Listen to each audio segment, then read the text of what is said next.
दरवाजे पर लगातार दस्तक की आवाज़ सुनकर मैंने आवाज़ लगाई और जल्दी से दरवाजे की तरफ गई।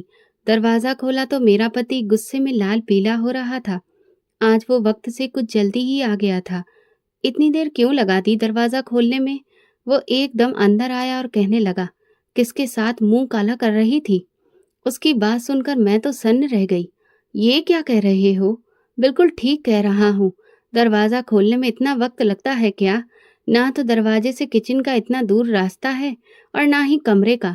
तूने अपने आशिक को छत पर से भगाया है ना?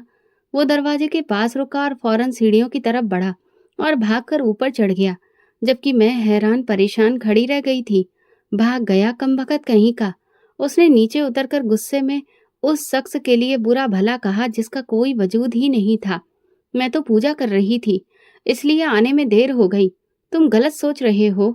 मैंने अपनी सफाई देने की कोशिश की तो उसका हाथ घूमा और उसने एक जोरदार थप्पड़ मेरे मुंह पर दे मारा। मैं अचानक हुए हमले से लड़खड़ा गई और दीवार से जा टकराई। मैं मुंह पर हाथ रखकर हैरानी से उसे देखने लगी। कुछ ही समय में ये शख्स किस कदर बदल गया था।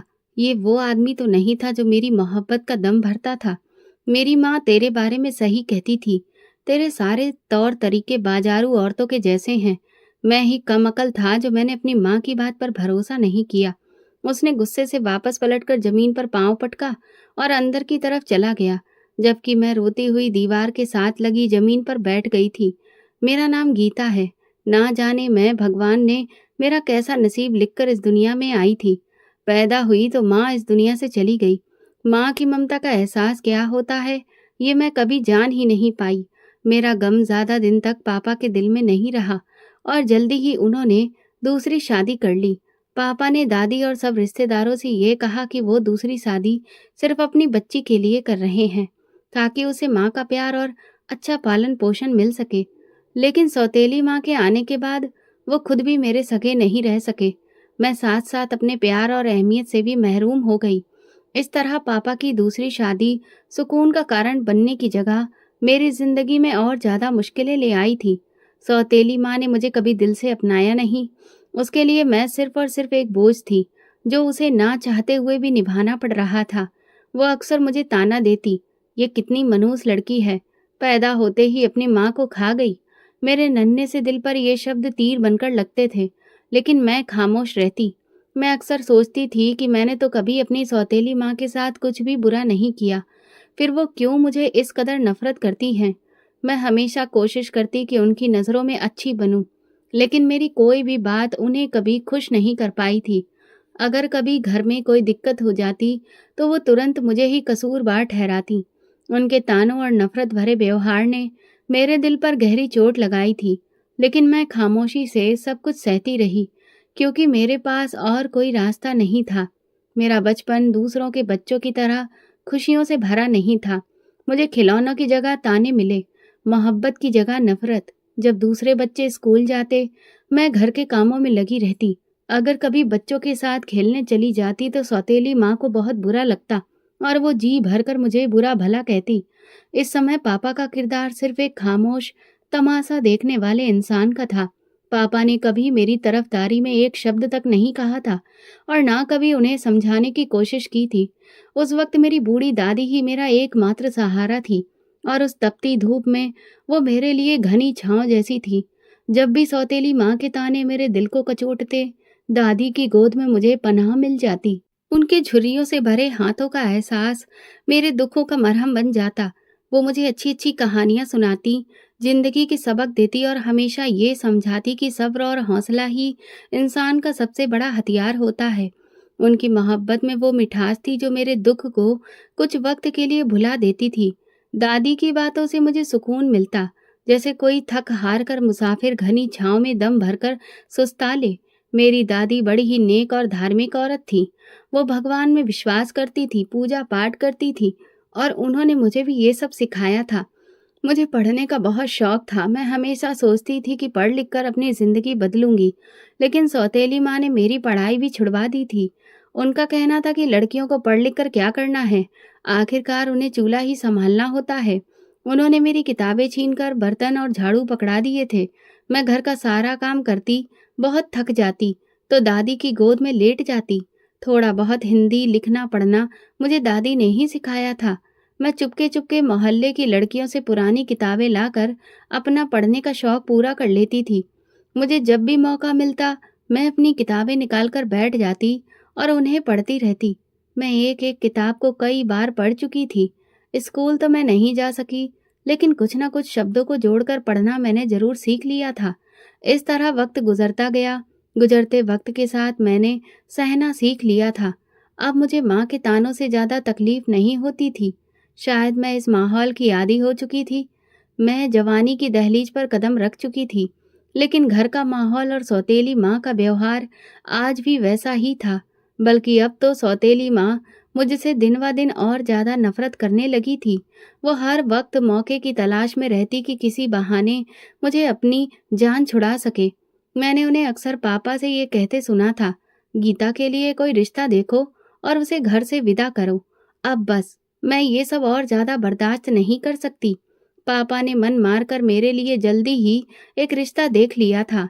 हालांकि मेरी उम्र ही क्या थी, सिर्फ 18 साल, और पापा ने मुझे 10-12 साल बड़े शख्स से ब्याहने का फैसला कर लिया था, जो पहले ही अपनी एक पत्नी को तलाक दे चुका था। अरे, उसकी तो बड़ी सी अपनी दुकान है जो खूब चलती है। पैसे की कोई कमी नहीं है, बस कमी है तो एक अच्छी औरत की जो उसका घर संभाल सके। उसका नाम सुरेश है। सुरेश की पहली पत्नी ने खुद उसे तलाक लिया था, जबकि सुरेश तो बड़ा ही अच्छा इंसान है। उसने तो दहेज लेने से भी मना कर दिया है। अपनी गीता वहां बड़ी खुश रहेगी। पापा दादी को सुरेश की खूब तारीफें सुना रहे थे। देखो रामचंद्र, हमारी गीता तो खुद अभी ना समझ है, शादी की जिम्मेदारियां कैसे उठाएगी। दादी ने पापा को समझाने की कोशिश की। सारी जिंदगी का बड़ा ये फैसला होता है। इतनी जल्दी गीता की शादी करने की क्या जरूरत है? इसकी कौन सी उम्र निकलती जा रही है? दादी का लहजा मोहब्बत और फिक्र से भरा था। उनकी बातों में एक माँ के जैसा दर्द था। उन्होंने मेरी सौतेली माँ को भी समझाने की कोशिश की। शादी ब्याह के रिश्ते सब्र और सोच समझकर किए जाते हैं। अगर शादी करनी भी है तो कोई गीता के जोड़ का रिश्ता देखो। वैसे भी अभी इसकी शादी जैसी बड़ी जिम्मेदारी के बोझ तले दबने की उम्र नहीं है। मगर दादी की बातों का किसी पर भी कोई असर नहीं हुआ। आपको तो हमेशा बस इसकी ही फिक्र रहती है। हम कब तक इस बोझ को ढोते रहेंगे? बेहतर यही है कि इसकी शादी कर दी जाए, ताकि ये अपने घर की हो जाए और हमें भी सुकून मिले। सौतेली माँ ने तल्ख लहजे में जवाब दिया और उठकर वहां से चली गई। मेनका ठीक कह रही है माँ, अच्छे रिश्ते बार बार नहीं मिलते। मैं जानता हूँ कि मेनका का व्यवहार गीता के साथ अच्छा नहीं है, इसीलिए चाहता हूँ कि उसकी शादी हो जाए और वो अपने घर में सुकून से रहे। बस अब ये बात खत्म करो और शादी की तैयारी करो। इसके सिवा कोई उपाय नहीं है। पापा ने भी दादी की बात को नजरअंदाज करके अपना फैसला सुना दिया था। दादी के चेहरे पर मायूसी और बेबसी साफ दिखाई दे रही थी, मगर वो मेरे सामने खुद को मजबूत जताने की कोशिश कर रही थी। रात को दादी ने मुझे अपने पास बिठाकर समझाया था, गीता मेरी बच्ची, मैं जानती हूँ कि ये सब तुम्हारे लिए मुश्किल है। अपना घर छोड़कर जाना आसान नहीं होता, लेकिन सब्र करना। याद रखना, जिंदगी में हर मुश्किल के बाद आसानी आती है। तुम्हें हिम्मत से काम लेना होगा। भगवान हमेशा अपने अच्छे भक्तों का साथ देता है और उनकी मदद करता है। दादी की बातों से मेरे दिल को कुछ तसल्ली महसूस हुई थी, मगर सच्चाई ये थी कि मेरा दिल बेचैन था। मैं बहुत डरी हुई थी, लेकिन मैं खुद को यही यकीन दिलाने की कोशिश कर रही थी कि शायद किस्मत का ये फैसला मेरे लिए एक नई उम्मीद का दरवाज़ा खोल दे। शायद इस नए रिश्ते में मुझे वो मोहब्बत और इज्जत मिले जो हमेशा मेरे दिल की इच्छा रही है। घर के झगड़ों और सौतेली माँ के तानों से छुटकारा पाने की उम्मीद ने दिल को थोड़ी सी तसल्ली दी कि शायद शादी के बाद सुकून का रास्ता मिल जाए। मगर साथ ही दिल में एक डर भी था। क्या ये नई जिंदगी मेरे लिए वाकई खुशियों का पैगाम लेकर आएगी, या ये भी एक और नई परीक्षा साबित होगी? न जाने मेरा पति कैसा होगा। क्या वो एक प्यार करने वाला जीवन साथी बनेगा, या ये नया रिश्ता मेरी जिंदगी के दुखों में और ज्यादा इजाफा कर देगा? मेरे दिल में हजारों सवाल मौजूद थे, मगर मेरे पास अब इसके अलावा कोई दूसरा रास्ता नहीं था। वैसे भी पापा ने अपना आदेश दे दिया था। वो कौन सा मेरी मर्जी जानने की कोशिश कर रहे थे? मेरी सौतेली माँ तो वैसे ही मेरी जिम्मेदारी से पीछा छुड़वाना चाहती थी। अब उसने शादी की तैयारी में भी वक्त बर्बाद करना ठीक नहीं समझा और जल्दी ही मुझे सुरेश के साथ हमेशा के लिए विदा कर दिया। ये सोचकर मत बैठी रहना कि पीछे तेरा कोई मायका मौजूद है। अब अपने बाप को भी 4 दिन सुकून से गुजारने दे। सौतेली माँ विदाई के वक्त मेरे कान में फुसफुसाकर बोली थी। मुझे उससे पहले ही कोई अच्छी उम्मीद नहीं थी। मैं चुपचाप आंसू बहाती अपने पति के संग चली आई थी, जिसने मुझे एक बड़े से घर में ले जाकर अपनी माँ के सामने खड़ा कर दिया था। ये मेरी पत्नी है माँ, कैसी कम उम्र, भोली भाली और खूबसूरत है ना। वो पूरी बत्तीसी निकाल कर बोला तो उसकी माँ ने हैरत से मुंह पर उंगली रखकर ऊपर से नीचे तक मुझे देखा। ये तुझे कहाँ से मिल गई? वो हैरानी से पूछ रही थी। बस माँ, मिल गई। अब उसे उस बदतमीज और फूहड़ औरत से तो 1000 गुना बेहतर है, जो ये ऐलान करके गई थी कि मुझे अपनी बेटी नहीं देगी। देखो तो कैसी चांद सी दुल्हन मिली है तुम्हारे बेटे को। वो खुशी से फूला नहीं समा रहा था, पर उसकी माँ को मुझसे मिलकर कोई खास खुशी नहीं हुई थी। वो मेरे बारे में सवाल पर सवाल कर रही थी। मेरा पति इन सवालों से घबराकर मेरा हाथ पकड़कर मुझे अपने कमरे में ले गया। चल, तू थक गई होगी, आराम से बैठ। तुझे इस घर में कोई परेशानी नहीं होगी। मैं तेरा बहुत ख्याल रखूंगा। तेरी आंखों में कभी आंसू तक नहीं आने दूंगा। वो मुझसे वादे भरी बातें कर रहा था। मैंने सिर उठाकर पहली बार उसका चेहरा देखा। वो मोहब्बत भरी नजरों से मुझे देख रहा था। खुशी उसके चेहरे से फूट रही थी। मुझे उसकी एक एक बात पर भरोसा होने लगा। वो मेरा पति था, मेरा रिश्ता उससे जुड़ चुका था। वो मेरे लिए बहुत खास था और मेरी जिंदगी में आने वाला पहला इंसान था जो मुझे पाकर खुश था। मैंने अपना दिल उसकी ओर खिंचता हुआ महसूस किया। आने वाले दिनों में उसने मेरी खूब कदर की, पर उसकी माँ को ये सब पसंद नहीं था कि वो मेरा इतना ख्याल रखे या मेरे आगे पीछे घूमे। वो हमेशा उसका दिल मैला करने की कोशिश में लगी रहती। ऐसे कैसे विदा कर दिया इसके माँ बाप ने? ना कोई दहेज, ना कोई सामान। अगर मैं अपनी मर्जी से तेरी शादी करवाती तो पूरा ट्रक भरकर दहेज मंगवाती। वैसे इतनी कम उम्र और खूबसूरत लड़की का रिश्ता तुझे कैसे मिल गया? इसके बाप ने रिश्ता दे कैसे दिया? कहीं इसमें कोई कमी तो नहीं है? हो सकता है इसका किसी से चक्कर रहा हो, इसीलिए तो इतनी जल्दी शादी कर दी। मेरी सास इस बात की भी परवाह नहीं करती थी कि उसकी सारी बातें मेरे कानों तक पहुंच रही है। मेरा दिल दुख से भर जाता। मेरी सौतेली माँ अक्सर मुझे कड़वी बातें सुनाती थी, पर उसने कभी मेरे चरित्र पर उंगली नहीं उठाई थी। मेरी सास ने तो मुझे 2 कौड़ी का करके रख दिया था। मैंने उसकी हर गलत बात के जवाब में हमेशा खामोशी ओढ़े रखी। शायद यही वजह थी कि वो और ज्यादा शेर हो गई थी। उसने मेरे पति को मेरे खिलाफ करने का कोई मौका हाथ से नहीं जाने दिया था। शायद उसे इस बात का अफसोस था कि उसके बेटे ने उसकी इजाजत के बिना शादी कर ली थी। वो अक्सर मेरे पति से कहती, तू तो बिल्कुल जोरू का गुलाम हो गया है। कहीं इसने तुझे अपनी मोहब्बत के जाल में तो नहीं फंसा लिया? कहीं तू इसे भगा कर तो नहीं लाया? वो शक भरे लहजे में पूछती। नहीं माँ, इसके बाप ने खुद इसे विदा किया है मेरे साथ। वो इसकी सौतेली माँ है ना, वो इसे रखना नहीं चाहती थी, बस। और कोई दिक्कत नहीं है। पर अब मैं वाकई इसकी जुल्फों का दीवाना बन गया हूँ। मेरा पति मजे से कहता तो मेरा दिल बाग बाग हो जाता। मेरी खुशियों का महल जल्दी ही चकनाचूर हो गया था। मेरे पति का रवैया बदलने लगा था। हालांकि मैं हर तरह से अपने पति और घर दोनों का ख्याल रखती थी, मगर भगवान जाने उसे मुझसे क्या दुश्मनी थी कि वो कभी मुझसे खुश नहीं हुआ और ना ही अपने बेटे को खुश रहने दिया। शादी के शुरुआती दिनों का खुमार उतरने लगा था और मेरे पति का असली रूप मेरे सामने आने लगा था। ये शादी मेरी मुश्किलों का अंत नहीं, बल्कि एक नई कठिन राह की शुरुआत साबित हुई। मेरा पति कुछ समय में ही बिल्कुल बदल गया था। शायद उसने अपने ऊपर कोई खोल चढ़ा रखा था जो अचानक उतर गया था। मेरा पति एक घमंडी और शक करने वाला इंसान था। वो मेरी हर बात में कमियां ढूंढता और बिना वजह मुझ पर शक करता। जरा जरा सी बात पर उसका मूड खराब हो जाता और वो गुस्से में मार पीट पर उतर आता। कभी खाने में स्वाद ना होने पर गुस्सा करता, तो कभी किसी अजनबी की नजर मुझ पर पड़ जाने को बहाना बनाकर झगड़ा शुरू कर देता। मेरी सास को भी चैन मिल गया था। वो अपने बेटे को समझाने की बजाय उसे और ज्यादा बढ़ावा देती थी, लेकिन मेरी सास को मुझ पर जुल्म करने का ज्यादा मौका नहीं मिल सका। एक दिन वो अचानक भगवान को प्यारी हो गई, मगर जाने से पहले अपने बेटे के दिल में मेरे खिलाफ नफरत का बीज बो गई थी। मुझे अपने पति से मोहब्बत थी क्योंकि वो पहला शख्स था जिसने मुझे अपनी ज़िंदगी में शामिल होने पर भले ही कुछ समय के लिए ही सही इज्जत और अहमियत दी थी। मुझे नहीं पता था कि वो इतनी जल्दी, इतना ज़्यादा बदल जाएगा। मैं अपने पति का घर छोड़कर कहीं जा भी नहीं सकती थी। पापा के घर वापस जाकर सौतेली माँ के ताने सुनने से बेहतर था कि मैं अपने पति के जूते खा लूं। मैं हर जुल्म को सब्र और खामोशी से सहने की कोशिश करती रही।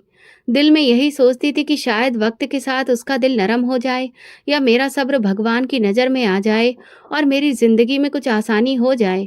मुझे अक्सर दादी की बातें याद आती। बेटी सब्र करो, हर मुश्किल के बाद आसानी जरूर आती है। इन्हीं शब्दों को अपनी ढाल बनाकर मैं हर दिन गुजारती रही। मगर पति का व्यवहार बुरे से बुरा होता चला गया। घर में कोई भी बात उसके गुस्से को हवा दे सकती थी और मैं हर मुमकिन तरीके से उसके गुस्से से बचने की कोशिश करती, मगर उसकी शक करने की आदत दिन ब दिन बढ़ती जा रही थी। ऐसा लगता था जैसे उसे कोई मानसिक परेशानी हो। रातों को रोते हुए मैं भगवान से दुआ करती कि कोई चमत्कार हो जाए और मेरा पति बदल जाए, लेकिन ऐसा कुछ भी नहीं हुआ। हर गुजरते दिन के साथ उसके बर्ताव में और ज्यादा जुल्म आ गया था। बेशक घर में खाने पीने और सामान की कोई कमी नहीं थी, लेकिन उसके शक और बुरे स्वभाव ने मेरी जिंदगी बहुत मुश्किल कर दी थी। यकीनन उसकी पहली पत्नी ने भी उसे इसी वजह से तलाक दिया होगा, लेकिन मेरे पास तो कोई ठिकाना ही नहीं था। मैं कहाँ जाती? मेरे दिन रात इसी मुश्किल में गुजर रहे थे। मेरी शादी को 1 साल हो चुका था कि एक दिन दादी का देहांत हो गया। मुझे दादी के जाने का बहुत सदमा पहुंचा। मैं कई दिनों तक रोती रही, लेकिन फिर धीरे धीरे सब्र आ गया। दादी के होते हुए मैं कभी कभी पापा के घर का चक्कर लगा लिया करती थी, लेकिन दादी के मरने के बाद मैं वहां कभी नहीं गई। पापा को तो शायद याद भी नहीं था कि उनकी कोई बेटी भी है। वो तो अपनी जिंदगी में ही मगन थे। शायद यही वजह थी कि मेरे पति की हिम्मत और बढ़ती जा रही थी। वो ये बात अच्छी तरह से समझ चुका था कि चाहे कुछ भी हो, मेरा उसके साथ रहना अब मेरी मजबूरी है। ये वक्त मेरे लिए लगातार कठिन परीक्षा का सफर था। हर दिन एक नया इम्तिहान लेकर आता और हर रात आंखों में आंसू लिए गुजरती। पति के बुरे व्यवहार और शक भरी बातों के बावजूद भी मेरे दिल में ये उम्मीद थी कि शायद एक दिन वो बदल जाए। सास के मरने के बाद मैं सोचती थी कि शायद अब पति का व्यवहार बेहतर हो जाएगा, लेकिन ऐसा कुछ नहीं हुआ। छोटी छोटी बातों पर झगड़ा करना, बात बात पर ताने देना रोज का सिलसिला बन गया था। मेरे सब्र का भी उस पर कोई असर नहीं हुआ। अब तो वो मुझे बच्चा ना होने का भी ताना देने लगा था। वो अक्सर कहता, तुम्हारे नसीब में औलाद है ही नहीं। फिर गुस्से में कहता, लगता है तुम्हारी माँ ठीक कहती थी, तुम हो ही मनूस। एक रात वो दुकान से आया तो उसका मूड बहुत खराब था। उसे बिना वजह ही झगड़ा शुरू कर दिया और गुस्से में मुझे बांझ कहकर तलाक देने का फैसला सुना दिया। उसके शब्द तीर बनकर मेरे दिल में चुभ गए। मेरी आंखों के सामने अंधेरा छा गया। मुझ में कुछ भी कहने की हिम्मत बाकी नहीं थी। मैं सदमे की हालत में पत्थर की तरह खड़ी रह गई। उसने दरवाजा खोलकर मुझे घर से बाहर धक्का दे दिया। निकलो यहाँ से, अब दोबारा कभी मुझे अपनी शक्ल मत दिखाना। उसके शब्द सुनकर ऐसा लगा जैसे मेरी जिंदगी का आखिरी सहारा भी छिन गया हो। मैंने आंखों से बहते आंसुओं को पोंछा और घबराए दिल के साथ आसमान की तरफ देखा और धीरे से कहा, हे भगवान, मैं तेरे इस फैसले पर भी राजी हूँ। शायद ये भी मेरे नसीब का एक इम्तिहान है। मैं लगातार रो रही थी, लेकिन अंदर ही अंदर एक अजीब सा सुकून उतरने लगा था। दादी की आवाज मेरे कानों में गूंजने लगी, भगवान अपने भक्तों को उनकी हिम्मत से ज्यादा मुश्किल में नहीं डालता। मुझे पापा के घर वापस जाने का ख्याल आया, मगर सौतेली माँ की तीखी बातें और ताने दिमाग में घूमने लगे। मैं जानती थी कि वहां मेरे लिए कोई जगह नहीं होगी। पापा के घर वापस जाकर मैं अपने आप को और ज्यादा बेइज्जती में नहीं धकेल सकती थी। मैं यूं ही बिना किसी मकसद के सड़कों पर चलती रही और सोचती रही, अब मेरा ठिकाना कहाँ होगा। चलते चलते मैं एक मंदिर के सामने आ गई। मैं वहां जाकर बैठ गई। मैंने खुद को एक चादर से सिर से पांव तक अच्छी तरह लपेट लिया और दीवार से टेक लगाकर बैठ गई थी। रोते रोते ना जाने कब मेरी आंख लग गई। कौन है रे तू? एक जोरदार आवाज से मेरी नींद खुल गई। मैंने नजर उठाकर सामने देखा तो एक अधेड़ उम्र का आदमी खड़ा था। उसने लंबा सा चोला पहना हुआ था, गले में बड़े बड़े मोतियों की माला थी और वो लाल आंखों से मुझे देख रहा था। शायद वो इस मंदिर के आसपास ही रहता हो। मैं हैरानी से उसकी शक्ल देखती रही। बोलती क्यों नहीं? कौन है रे तू? कहाँ से आई है? उसने दोबारा सवाल दोहराया। मैं बहुत बुरी तरह घबरा गई थी। किशन, चुप हो जा, बच्ची डर गई है। मैं पता करती हूँ, एक बूढ़ी औरत ने कहा।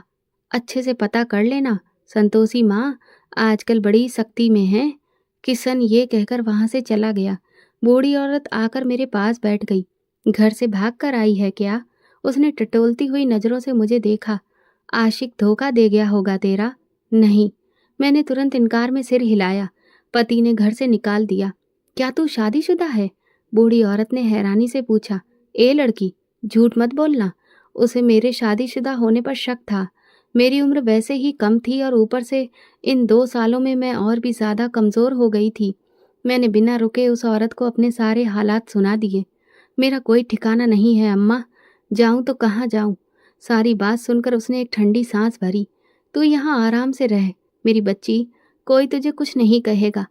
अक्सर पुलिस पूछताछ करने आ जाती है तो थोड़ा ख्याल रखना पड़ता है। मैंने दरबार पर रहना शुरू कर दिया था। दिन में लंगर से 2 वक्त का खाना मिल जाता और रात को मंदिर के आंगन में सोने की जगह। ये जगह मेरे लिए दुनिया की नफरतों से दूर एक पनाहगाह बन गई थी। पेट भरकर खाना मिलता और कोई ताना भी नहीं देता था। संतोषी माँ मेरा ख्याल रखती थी। मुझे उनमें अपनी दादी का चेहरा नजर आता था, वही झुर्रियाँ लेकिन मेहरबान चेहरा। मेरे अलावा वहाँ और भी बेसहारा औरतें थीं। सुबह शाम यहाँ बहुत सारे लोग आते थे। कुछ लोग आकर प्रार्थनाएं करते, कुछ पूजा करते, कुछ मर्द और औरतें वहाँ भीख मांगते। कुछ औरतें ऐसी भी थी जिनका मकसद गलत होता था। कई औरतों ने मुझे भी परेशान करने की कोशिश की थी। अरे, यहाँ कहाँ बैठी है? हमारे साथ चलेगी तो तेरे वारे न्यारे हो जाएंगे। संतोषी माँ हर बार ऐसी औरतों को डांट कर भगा देती थी। निकल जा यहाँ से। क्यों परेशान कर रही हो बच्ची को? धीरे धीरे किशन को भी मेरी अच्छी फितरत का अंदाजा हो गया था। मैं ना भीख मांगती थी और ना किसी गलत काम में साथ देती थी। अक्सर लोग मेरे आगे कुछ रुपए रख जाते थे, लेकिन मैं वो भी नहीं उठाती थी। मुझे रुपए की तमन्ना नहीं थी। पेट भरने को रोटी चाहिए थी। वो मिल रही थी। मैं भी पूजा करती और भगवान से अपने लिए मदद मांगती। किशन समझ गया था कि मैं सिर्फ हालात की मारी थी। मुझे दरबार पर रहते हुए काफी वक्त गुजर चुका था। अब तो दरबार पर रहने वाले सब लोगों से मेरी जान पहचान हो गई थी। मैं ज्यादातर मंदिर के पिछले आंगन में बैठी रहती थी, क्योंकि सामने की तरफ ज्यादा भीड़ भाड़ होती थी और अक्सर वहां मर्दों का आना जाना लगा रहता था। मुझे उनकी नज़रें पसंद नहीं थीं, इसलिए मैं पीछे की ओर ही रहती और रात को वहीं संतोषी माँ के साथ लेटकर सो जाती थी। एक दिन मैं मंदिर के आंगन में सो रही थी कि अचानक तेज बारिश शुरू हो गई। मैं जल्दी से अंदर की ओर भागी ताकि खुद को बारिश से बचा सकूं। जैसे ही मैं अंदर गई, अचानक एक मासूम बच्चे के रोने की आवाज़ ने मेरे कदमों को रोक दिया। बच्चे के रोने की आवाज़ मंदिर की पिछली दीवार की तरफ से आ रही थी। मैं चौंक कर धीरे धीरे उस तरफ बढ़ने लगी। दरवाज़ा खोलकर बाहर गई तो एक झटका लगा। मंदिर के दरवाजे के पास एक छोटा सा बच्चा जमीन पर लेटा हुआ था। वो बच्चा सर्दी से कांप रहा था और जोर जोर से रो रहा था। मैं तेजी से उसके पास पहुंचकर उसे गोद में उठा लिया। मैंने उसे सीने से लगा लिया। जैसे ही मैंने उसे सीने से लगाया, उसका रोना और तेज हो गया। ऐसा लगता था जैसे वो भूख से बेहाल हो। बच्चा इतना छोटा था जैसे अभी कुछ दिन पहले ही पैदा हुआ हो। मेरे हाथ कांपने लगे। न जाने कौन इतना बेरहम था कि इस मासूम बच्चे को यहाँ इस तरह से फेंक कर गया था। मैंने जल्दी से अपना स्वेटर उतारा जो संतोषी अम्मा ने मुझे पहनने को दिया था और बच्चे को उसमें लपेटकर अपने सीने से लगा लिया ताकि वो कुछ गर्मी महसूस कर सके। बच्चे के नन्हे वजूद को गोद में लेते ही मेरे दिल में अजीब सी ममता जाग उठी थी। मंदिर के आंगन में उस वक्त कोई नहीं था। मैंने बच्चे को अच्छे से लपेटा और थपकियां देने लगी। थोड़ी देर बाद उसका रोना धीरे धीरे बंद हो गया और वो मेरे सीने से लिपट कर सो गया। मैं जागती हुई उसके मासूम चेहरे को देखती रही और दिल ही दिल में सोचती रही, शायद भगवान ने इस बच्चे को मेरे लिए भेजा है। सुबह होने तक वो बच्चा मेरे बाजू में सुकून से सोया रहा और मैं अपने दिल में ये सोच चुकी थी कि ये बच्चा मेरा है, चाहे कुछ भी हो जाए। मैं इसे कभी किसी के हवाले नहीं करूंगी। सुबह हुई तो मंदिर के आंगन में हल्की सी चहल पहल शुरू हो चुकी थी। लंगर का काम करने वाले लोग अपने काम में व्यस्त हो गए थे। मैं बच्चे को अपने सीने से लगाए बैठी थी जब संतोषी अम्मा मेरा हाल पूछने आई और मेरी गोद में एक छोटा बच्चा देखकर हैरान रह गई। अरे, ये बच्चा कहाँ से आया? वो हैरानी से मेरी तरफ देखते हुए बोली, ये मेरा बच्चा है। भगवान ने इसे मेरे लिए भेजा है। मैं मुस्कुराकर बोली। अम्मा की आंखें हैरत से फैल गईं। वो मेरे पास आकर बैठ गई और खुफिया तरीके से बोली, क्या कह रही है तू? ये तेरा बच्चा है? कहाँ से मिला तुझे? मैंने रात के हादसे के बारे में उन्हें विस्तार से सब कुछ बताया। लगता है कोई अपना गुनाह छुपाने के लिए इस बच्चे को यहाँ फेंक कर चला गया। संतोषी अम्मा ने सोचते हुए कहा, कैसा जमाना आ गया है, मासूम बच्चे को फेंक दिया। शायद भगवान ने इस नन्ही सी जान को मेरे लिए भेजा है ताकि मेरी खाली गोद भर जाए और जीने का एक मकसद मिल जाए। मैं खुशी से बोली, और हाँ अम्मा, अब जल्दी से इसके दूध का कुछ इंतजाम करो। पता नहीं कब से भूखा है ये बेचारा। संतोषी अम्मा ने कुछ देर खामोशी से मुझे देखा, फिर बोली, ठीक है, अगर तूने इस बच्चे को पालने का फैसला कर लिया है तो फिर मैं भी तेरे साथ हूँ। उसी दिन मेरा दिल बहुत ज़्यादा सुकून से भरा था। ऐसा लग रहा था जैसे भगवान ने मुझे मेरे सब्र का इनाम दे दिया हो। ये बच्चा मेरे लिए ज़िंदगी की एक नई उम्मीद बन गया था। अब मेरी ज़िंदगी का हर दिन उसी नन्ही जान के लिए था। मैं उसे बहुत प्यार करती, उससे बातें करती। वो भी अपनी मासूम नज़रों से मुझे देखता और मेरी बातें सुनकर मुस्कुराने लगता, जैसे सब समझ रहा हो। किशन चाचा ने मुझे बच्चों के ज़रूरी सामान के लिए कुछ पैसे भी पकड़ा दिए थे और मैं संतोषी माँ के साथ जाकर बच्चे की ज़रूरत का सामान और दूध ले आई थी। इधर सिद्धांत नाम का शख्स गुस्से और सदमे में पागल हो रहा था। न जाने उसके नसीब में सुकून क्यों नहीं लिखा था। वो अस्पताल के कॉरिडोर में बेचैनी से चक्कर काट रहा था। उसके 2 दिन के बच्चे को किसी ने अस्पताल से अगवा कर लिया था। दूसरी तरफ उसकी पत्नी की हालत भी नाजुक थी। वो आईसीयू में थी। डॉक्टर उसे बचाने की भरपूर कोशिश कर रहे थे, लेकिन उसकी हालत लगातार बिगड़ती चली जा रही थी। जब सिद्धांत को बच्चे के अगवा होने की खबर मिली तो उसके पैरों तले से जमीन निकल गई। वो पागलों की तरह अस्पताल के हर कोने में दौड़ता रहा।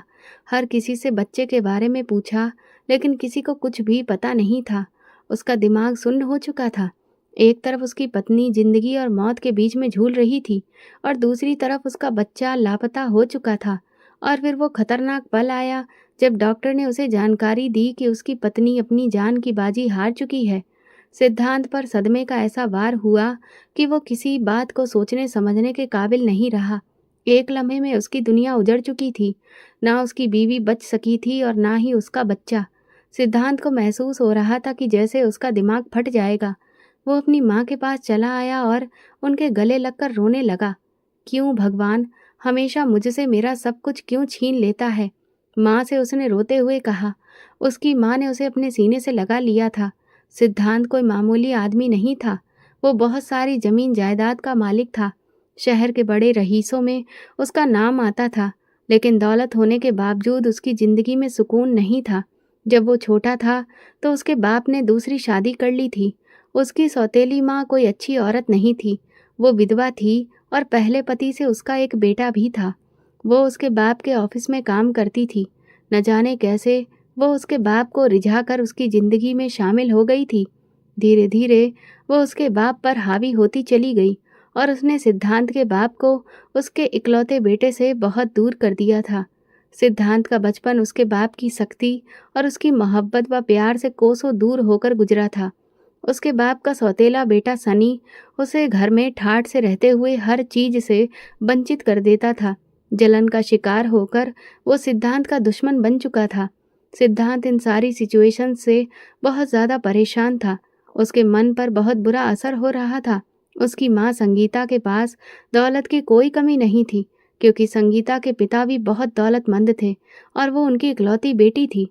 उन्होंने अपने पति से दूरियां बना ली थीं। अब तक वो सिर्फ सिद्धांत की वजह से ही ये सब कुछ बर्दाश्त कर रही थी, पर जब सिद्धांत ही खुश नहीं था तो फिर वो वहाँ क्यों रहती? सिद्धांत के बाप की दौलत संगीता की दौलत के मुकाबले में कुछ भी नहीं थी। वो अपने पिता के शहर में वापस आ गई थी और सिद्धांत के साथ सुकून की जिंदगी गुजारने लगी थी। सिद्धांत बहुत अच्छा और काबिल बच्चा था। उसने कभी अपनी माँ को मायूस नहीं किया। ऐसे ही वक्त गुजरता चला गया। सिद्धांत का बाप बीमार हुआ तो उसने सिद्धांत को मिलने के लिए बुलाया। वो गया तो उसे अंदाजा हुआ कि उसका बाप बहुत ही बुरी जिंदगी गुजार रहा है और उसकी सौतेली माँ का बेटा बाप की हर चीज पर कब्जा कर चुका था। सिद्धांत ने अपने बाप का काफी साथ दिया। वो उसे पैसे भी भिजवाता रहा, लेकिन कुछ वक्त के बाद उसका ध्यान हट गया। इसके बाद सिद्धांत कभी अपने बाप के शहर लौटकर वापस नहीं गया। जल्दी ही संगीता ने सिद्धांत की शादी कर दी। मीरा बहुत अच्छी लड़की थी। सिद्धांत अपनी पत्नी से बहुत प्यार करता था। दोनों एक खुशहाल जिंदगी गुजार रहे थे, लेकिन मीरा की तबीयत काफी खराब रहने लगी थी। डॉक्टर से चेकअप करवाया तो उन्होंने कमजोरी बताकर दवा लिख दी थी। कुछ समय के बाद मीरा को खुशखबरी मिली तो वे दोनों बहुत ज्यादा खुश हो गए थे, पर ना जाने उनकी खुशियों को किसकी नजर लग गई थी। मीरा की तबीयत अब पहले से भी ज्यादा खराब रहने लगी थी। वो बहुत ज्यादा कमजोर हो गई थी। सिद्धांत उसे डॉक्टर के पास ले गया। डॉक्टर ने दवाइयाँ लिख दी, ड्रिप लगवाई और कहा कि प्रेगनेंसी के दौरान कमजोरी हो जाती है। परेशान होने की कोई भी बात नहीं है। लेकिन मीरा की तबीयत दिन ब दिन बिगड़ती ही जा रही थी। 9 महीने का समय गुजरा तो मीरा ने चांद से बेटे को जन्म दिया। वो अस्पताल में अपने बेटे को सीने से लगाकर कभी उसे ध्यान से देखती तो कभी खूब प्यार करने लगती। देखो सिद्धांत, ये बिल्कुल तुम्हारे जैसा है। तुम्हारे जैसी भूरी आंखें, और देखो इसके गाल पर तिल भी बिल्कुल तुम्हारे जैसा है। मीरा ने कहा तो सिद्धांत ने थोड़ा गुस्से से उसे घूरते हुए कहा, तुम्हें डॉक्टर ने आराम करने को कहा है। तुम्हारी तबीयत ठीक नहीं है। तुम लेट जाओ प्लीज। अब मैं बिल्कुल ठीक हो गई हूँ अपने आदित्य को देखकर, मीरा ने कहा। मीरा ने अपने बच्चे का नाम आदित्य रखा था, लेकिन आदित्य की पैदाइश के 2 दिन बाद ही अचानक उसकी तबीयत बिगड़ गई और वो फिर बच नहीं सकी। पुलिस बच्चों की तलाश में पूरे शहर में सरगर्मी से जांच कर रही थी। सिद्धांत के बड़े बड़े कॉन्टैक्ट्स और दबाव की वजह से ये मामला उनके लिए आम नहीं था। हर थाने को अलर्ट कर दिया गया था और जगह जगह छापे मारे जा रहे थे। शहर की हर गली और हर चौराहे पर नजर रखी जा रही थी। पुलिस जानती थी कि बच्चों को जल्द से जल्द ढूंढना बहुत जरूरी है, वरना ये मामला और ज्यादा पेचीदा हो सकता है। इसी तरह 4 महीने का समय गुजर चुका था। पुलिस पर दबाव बढ़ता जा रहा था, लेकिन वे बच्चे को तलाश करने में नाकाम हो रहे थे। आखिर एक दिन पुलिस ऑफिसर को अपने खबरी की तरफ से एक जानकारी मिली, जिसने उसे चौंका दिया। खबरी ने बताया कि मंदिर में एक औरत के पास अजनबी बच्चा है और मंदिर के लोग बताते हैं कि ये बच्चा उसका नहीं है। ये जानकारी मिलते ही पुलिस अफसरों में हलचल मच गई थी। इंक्वायरी टीम तुरंत मंदिर की तरफ रवाना हो गई। उनका भरोसा था कि शायद यही वो बच्चा है जिसकी तलाश में वे मारे मारे फिर रहे थे। पुलिस की गाड़ियां मंदिर के करीब पहुंच चुकी थीं और चारों तरफ से घेर कर मंदिर के अंदर दाखिल हो गईं। मंदिर के आंगन में उन्हें एक औरत बैठी नजर आई और वो बच्चा भी उसकी गोद में आराम से सो रहा था। पुलिस वालों ने आगे बढ़कर गीता से सवाल किया, ये बच्चा कहाँ से आया? क्या ये तुम्हारा है? गीता ने करुणा से कहा, हाँ, ये मेरा बच्चा है। भगवान ने इसे मेरी झोली में डाला है। पुलिस अफसर ने सख्ती से कहा, हमें सच्चाई बताओ। देखने में तो ये तुम्हारा बच्चा नहीं लगता। गीता ने जवाब दिया, यहाँ मंदिर के बाहर कोई इसे छोड़ गया था। मैंने इसे भगवान का तोहफा समझकर अपना लिया। ऑफिसर के चेहरे पर शक के बादल मंडराने लगे। उसने बच्चे को ध्यान से देखा। वो बच्चा वाकई किसी अमीर घराने का लगता था, साफ सुथरा और खूबसूरत। ऑफिसर ने कहा, सच सच बताओ, ये बच्चा तुमने कहाँ से अगवा किया है? गीता ने भर्राए स्वर में कहा, अगवा नहीं साहब, ये मेरा बच्चा है। भगवान ने इसे मेरी झोली में डाला है। ऑफिसर ने तंजिया हंसी के साथ जवाब दिया, बहुत कहानी सुना चुकी हो।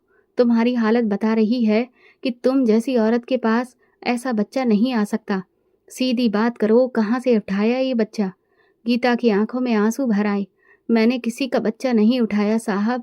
ये बच्चा मंदिर के बाहर मिला था। मैंने इसे अपना नसीब समझकर अपना लिया। मगर पुलिस ऑफिसर ने उसकी बात सुनते ही कहा, तुम जैसे लोग यही करते हो। मासूम बच्चों को अगवा करके भीख मांगने या बेचने के लिए इस्तेमाल करते हो। तुम अकेली हो या पूरा गिरोह है तुम्हारा? सच सच बताओ। गीता ने बेबसी से कहा, भगवान की कसम, मैंने इसे अगवा नहीं किया है।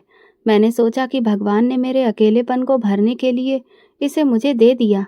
ऑफिसर ने सख्ती से कहा, बस बस, अब ये बातें अदालत जाकर कहना। तुम पर बच्चा अगवा करने का इल्जाम है और हमें ये बच्चा वापस इसके माँ बाप तक पहुंचाना है। इस दौरान काफी लोग जमा हो गए थे।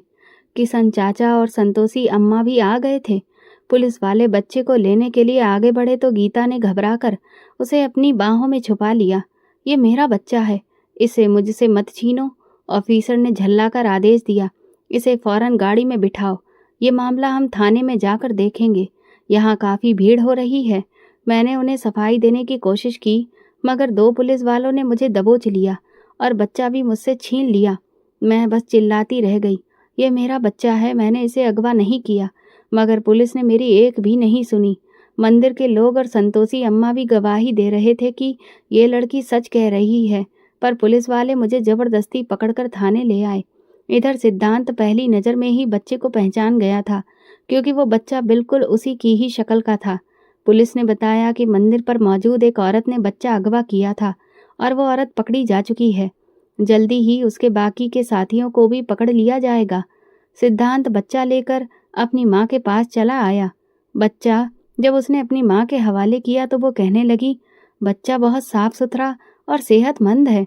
सिद्धांत, इसे देखकर तो लगता ही नहीं कि अगवा होने के 4 महीने के बाद वापस मिला है। लगता है जैसे माँ की गोद से ही उठाकर लाए हो। अपनी माँ की बात सुनकर सिद्धांत चौंक गया था। इसकी माँ तो इससे बहुत दूर जा चुकी है। माँ, सिद्धांत ने बच्चे के लिए एक आया का इंतजाम किया था। साथ में सिद्धांत की माँ भी बच्चे को संभाल रही थी, लेकिन बच्चा लगातार रोए जा रहा था। ना तो वो दूध पी रहा था, ना सो रहा था। वो सारी रात रोता रहा। अब तो सुबह होने वाली थी। सिद्धांत की माँ को लगने लगा कि उसकी तबीयत खराब है, शायद पेट में दर्द है। ऐसा करते हैं कि इसे डॉक्टर के पास लेकर चलते हैं। सिद्धांत ने परेशान होकर कहा, मुझे नहीं लगता कि मेरे बेटे को कोई तकलीफ है माँ, आप ये कैसी बातें कर रही हैं। अरे बेटा, अगर इसे तकलीफ नहीं होती तो वो आराम से अब तक सो गया होता ना। बेटा, बच्चा अपनी माँ के साथ सोता है। मुझे लगता है कि उसे उस औरत की गोद की आदत हो चुकी है जिसके पास ये इतने समय से था। माँ, वो एक मुजरिम औरत है। उसने इतने समय तक मेरे बच्चे को मुझसे दूर रखा। मैं पल पल तड़पता रहा। मैं उसे कड़ी सजा दिलवाकर ही रहूंगा। सिद्धांत ने गुस्से से कहा। संतोषी माँ और किशन चाचा सिद्धांत के पास आए थे। सुबह होते ही वे थाने पर गए, पर पुलिस ने उन्हें गीता से मिलने नहीं दिया। वे सच्चाई बताने सिद्धांत के बंगले पर चले आए। साहब, मंदिर से कुछ लोग आपसे मिलने आए हैं, उसके नौकर ने बताया तो वो चौंक गया। उन्हें वापस भेज दो, मैं किसी से नहीं मिलना चाहता, उसने नौकर से कहा। पर उसकी माँ ने उन दोनों को अंदर बुला लिया था।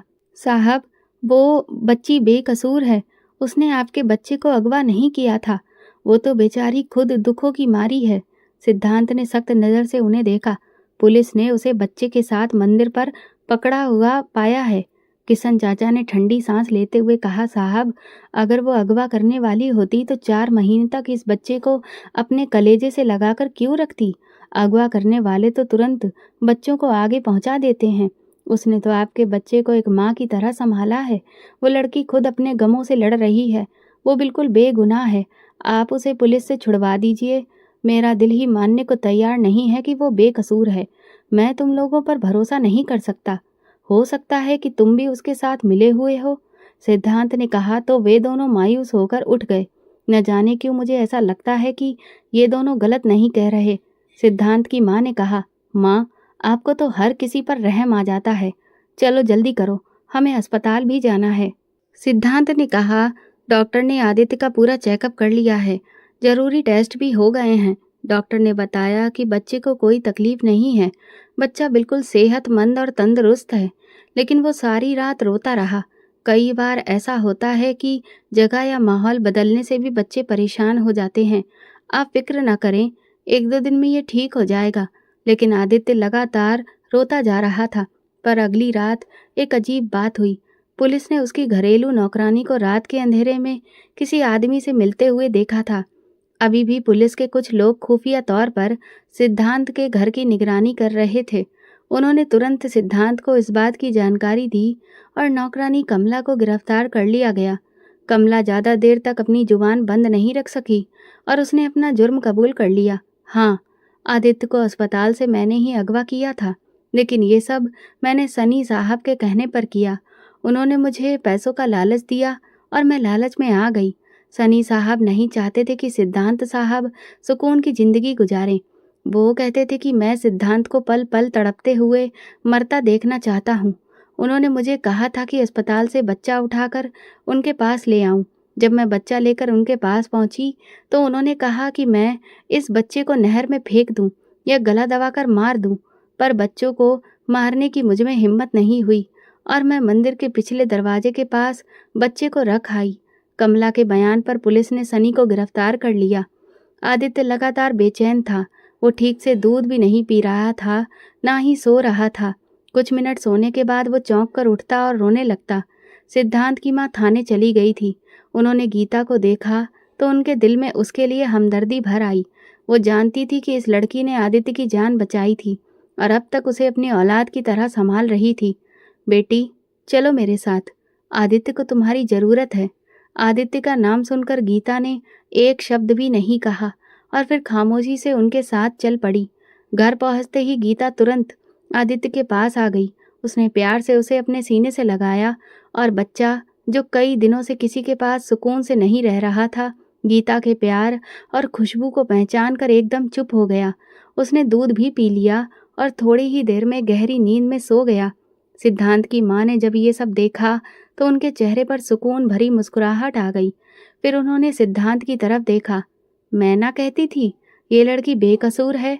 गीता ने अपने सारे हालात सिद्धांत और उसकी माँ को विस्तार से बताए कि किस तरह वो मंदिर गई और कैसे आदित्य उसे मिला। सिद्धांत खामोशी से सब कुछ सुन रहा था और वो शर्मिंदा था। वो खुद भी सौतेले रिश्ते का मारा हुआ था। शायद यही वजह थी कि उसके दिल में एक अजीब सा बदलाव आने लगा था। गीता के सब्र और उसकी अच्छाई ने उसके मन को बहुत सुकून पहुंचाया। वो समझ चुका था कि जो मोहब्बत और अपनापन गीता ने आदित्य को दिया है, वो कोई और नहीं दे सकता। गीता को सिद्धांत के घर में रहते हुए 1 हफ्ता हो गया था। आखिर वो कब तक वहां रह सकती थी? दिल पर पत्थर रखकर उसने आदित्य को छोड़कर जाने का फैसला कर लिया। उसने सिद्धांत और उसकी माँ को अपने फैसले के बारे में बता दिया। तुम चली जाओगी तो फिर हम कैसे रहेंगे तुम्हारे बिना? सिद्धांत ने परेशानी से कहा। आदित्य तो बच्चा है, संभल जाएगा, लेकिन मुझे जाना होगा। मैं आखिर कब तक यहाँ रह सकती हूँ? मुझे अच्छा नहीं लगता कि मैं आपके घर में बैठी रहूँ। सिद्धांत की माँ ने सिद्धांत से कहा, बेटा, अगर तुम ठीक समझो तो गीता से शादी कर लो। तुम्हारा बच्चा इसे समझता है और तुम्हें भी अब सच्चाई पता चल चुकी है। भगवान ने तुम्हें एक मौका दिया है, इसे बर्बाद मत करो। कुछ सालों के बाद तुम्हें आदित्य के लिए एक माँ की ज़रूरत पड़ेगी ही, और गीता से बेहतर माँ आदित्य को कोई नहीं मिल सकती। सिद्धांत ने कुछ देर चुप रहने के बाद कहा, गीता बहुत अच्छी लड़की है माँ, पर मैं तो खुद टूटा हुआ हूँ।